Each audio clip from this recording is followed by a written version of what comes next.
நமசிவாயம். ஏகப்பட்ட வீட்டில் வந்து பார்த்தீங்கன்னா, இந்த சமையலில் தான் பிரச்சனையே வரும்னு வச்சுக்கோங்களேன். இந்த சமையல் பண்ணும்போது அந்த சமையல் சரியில்லைங்கிறதுக்காகவே ஹஸ்பண்ட் ஒய்ஃப் அப்படின்ற மாதிரியான விஷயத்திற்குள்ள ஏகப்பட்ட சண்டை. அந்த சண்டை பழைய விஷயத்தெல்லாம் கிளறி கொதறி வந்து அந்த வீடே வேற ரணகலமாயிடும். அது மாதிரியான சூழ்நிலை பலருக்குமே இருக்கும். இதை நீங்கள் வந்து கேட்டுக்கொண்டு இருப்பவர்கள் ஆண்களாக இருந்தால் உங்களுடைய மனைவியிடமோ அல்ல உங்கள் கேர்ள் ஃப்ரெண்டுகிட்டயோ சொல்லுங்கள். இல்லை உங்களுக்கு பார்க்கக்கூடியவர்கள் பெண்களாக இருந்தால் நீங்களே இந்த ஒரு விஷயத்தை ட்ரை பண்ணி பாருங்கள். எல்லாது யார் சமைக்கிறீங்க, ஆண்கள் சமைக்கிறீங்களா என்றால் ஆண்களும் ட்ரை பண்ணி பாருங்கள். அது நல்ல ஒரு பலன் தரக்கூடியதாக இருக்கும். பலருக்குமே பலன் தந்த மெத்தட் யூடியூப்ல ஆல்ரெடி போட்டிருக்கேன். பல வருஷங்களுக்கு முன்னாலே நிறைய பேர் அதை செஞ்சுக்கிட்டு இருக்காங்கன்னு வச்சுக்கோங்களேன்.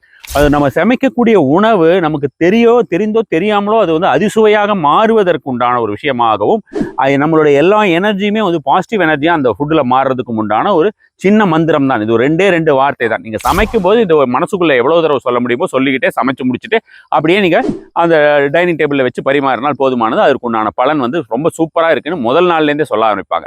அமிர்தம் நலபாகம், அமிர்தம் நலபாகம் என்கிற இந்த ஒரு மந்திரத்தினை நீங்கள் சொல்லி பாருங்கள். உங்களுக்கு அற்புதமாக ஒர்க் அவுட் ஆகக்கூடியதாக இருக்கும். டெய்லியே நீங்கள் இந்த ஒரு விஷயம் நீங்கள் எவ்வளவு நாள் சமைக்கிறீங்களோ அந்த சமைக்கிற வரைக்குமே சாதாரண டீ போடுறதுலேருந்து இந்த ஒரு விஷயத்தை செஞ்சு பார்க்கலாம். ரொம்ப அதிகப்படியான ஒரு பலன் தரும். நமசிவாய.